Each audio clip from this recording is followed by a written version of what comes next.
Okay. Oh, wait, let me check one thing. Okay, good. Making sure I friggin' flushed. I mean, I always do, but like, there have been sometimes where I forgot, fucking came back home and I was just pooping in the toilet. I'm like, bro, what? I guess some of the mornings I just wasn't paying attention. Okay, we're good. I ended up shaving after because I don't know, I felt like it. Okie doke. So deleting, like, I don't really.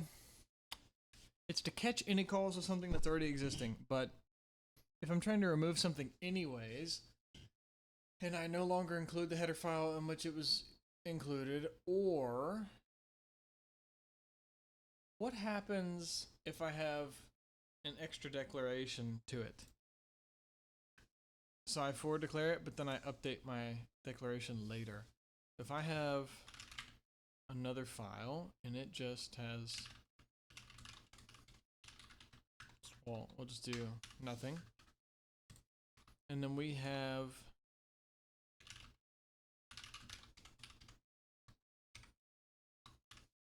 like this. Cool. And we could call thing, because the compiler sees that it's valid via for declaration. The definition exists, so the linker's happy too. But then what if I say this? Oh. We say, hey, one can't be referenced, it's not deleted. Referenced can only be deleted on the first declaration. Okay, noted. So yeah, we delete it in a declaration. All right.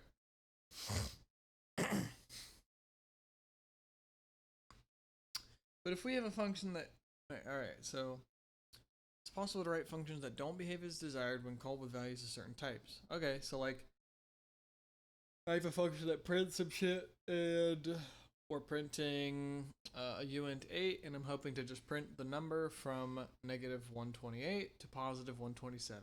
Okie dokie, cool. Just a character, but in an int form. Crap. Print thing is printing letters, not numbers. What the hell? Solution, we got to static cast it to an int so we can actually convert them, so we can actually print the number. But let's say we have a function and the function is not working when I pass it that type of number. So like, and maybe it's a function that has a template, and the template somehow, however that works, or maybe there are multiple overloads. So there's an overload for receiving a character, there's an overload for this, and an overload for that, and they take their own different types, and they just print the shit at that type.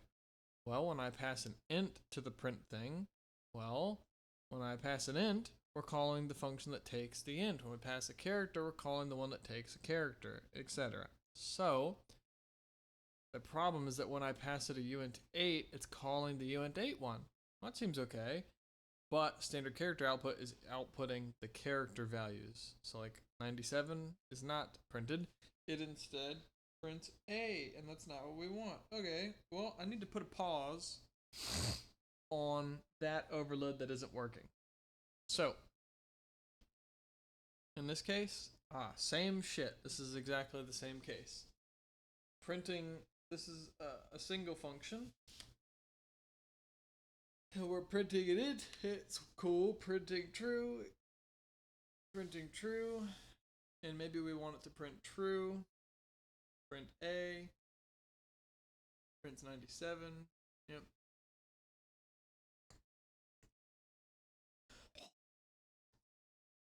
Mm-hmm. Mm-hmm.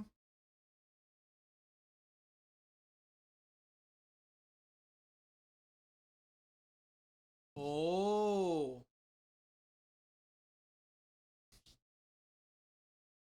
So you can handle calls to it based on the arguments.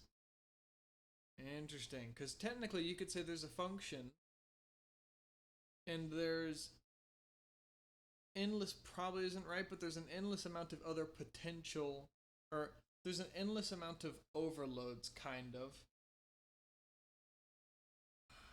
Or this function if there's only one version of the function, there's a fucking little whitehead.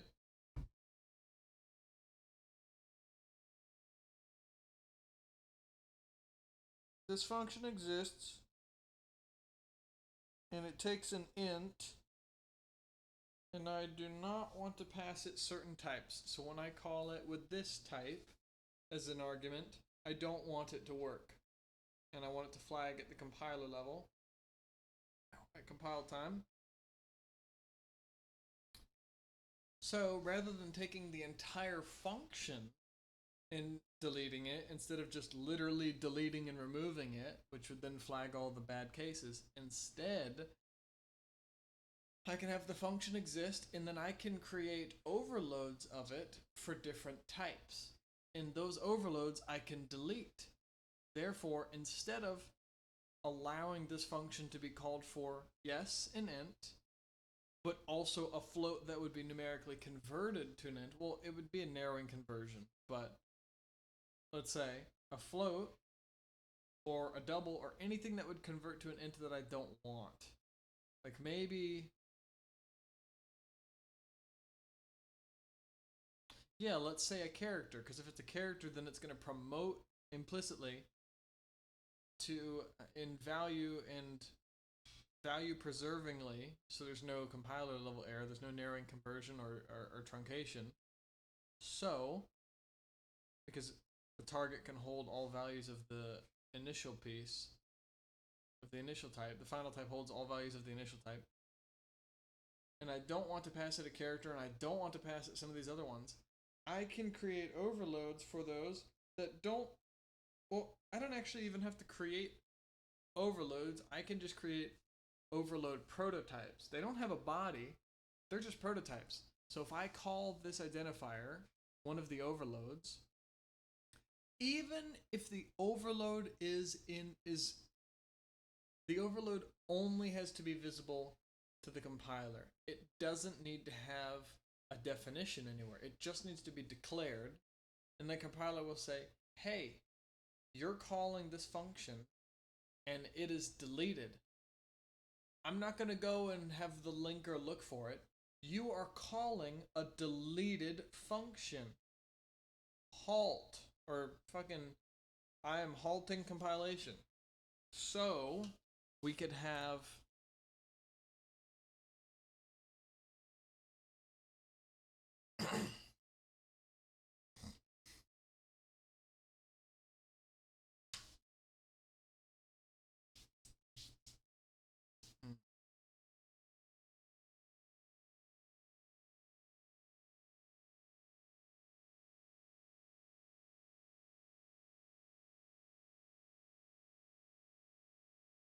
is there a suffix for, I might have to include a header file for the suffix for this. Int.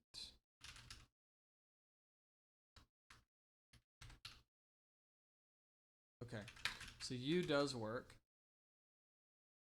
So if we had some functions and we wanted to avoid modulo wraparound because they involve unsigned ints, I could say that there's a main function. Static in my fucking ears. And we could say void do thing, and this normally takes an unsigned, well, if we say int uint, unsigned int,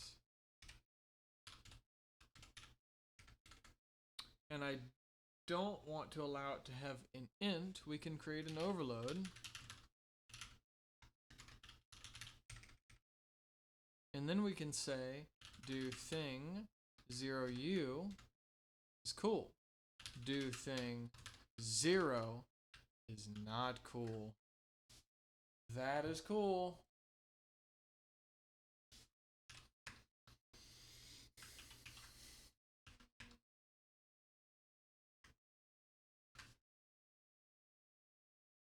So this is calling him. This is just a declaration that exists to capture any invalid calls to this overload. Or to capture any calls to this overload that we don't want. We don't want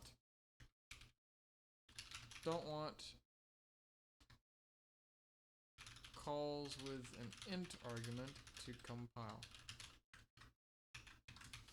Okay. That's cool.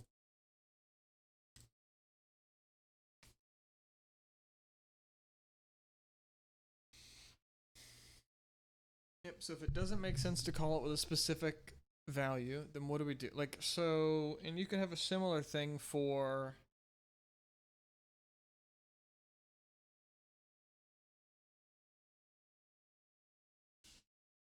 maybe you have a class that does have a user-defined conversion, and in some cases you do want that class to be converted to a number. Like maybe if you pass the class to, well,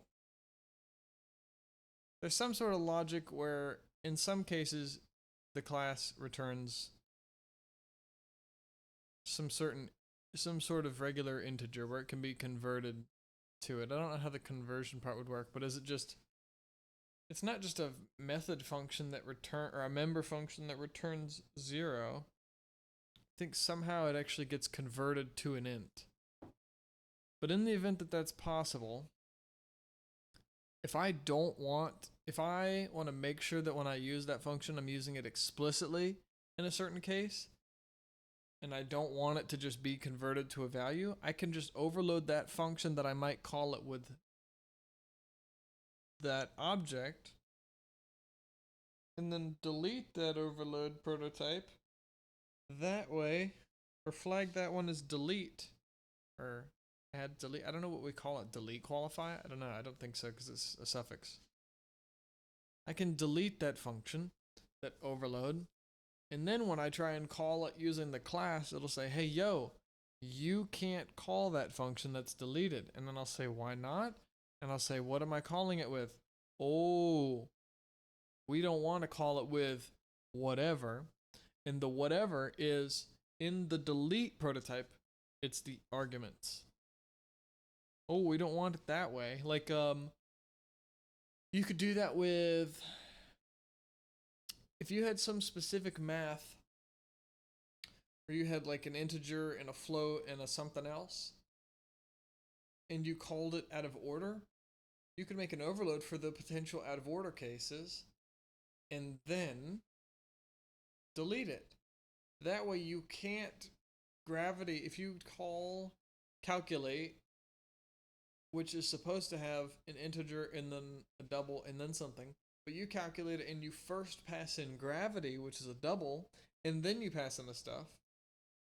So instead of it being double something like it should be, or instead of it being int double, you passed double something else, double int, then it'll say, hey, you're calling this guy out of order. You're calling a deleted function. And then I can do that. Is there a way? It would be cool. I'm spoiled on asserts, because asserts you can just do a logical and with a string. That way, well, could I assert something? No, I guess not.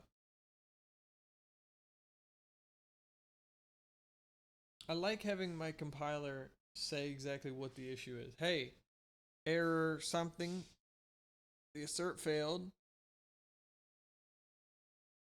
value is not out of range, it is not in range, or something like this, value out of range. And here, function deleted, don't want calls with a user-defined conversion, something like that. But instead we just get, you're calling a deleted function. Oh, I gotta go to the bathroom again. Oh my god.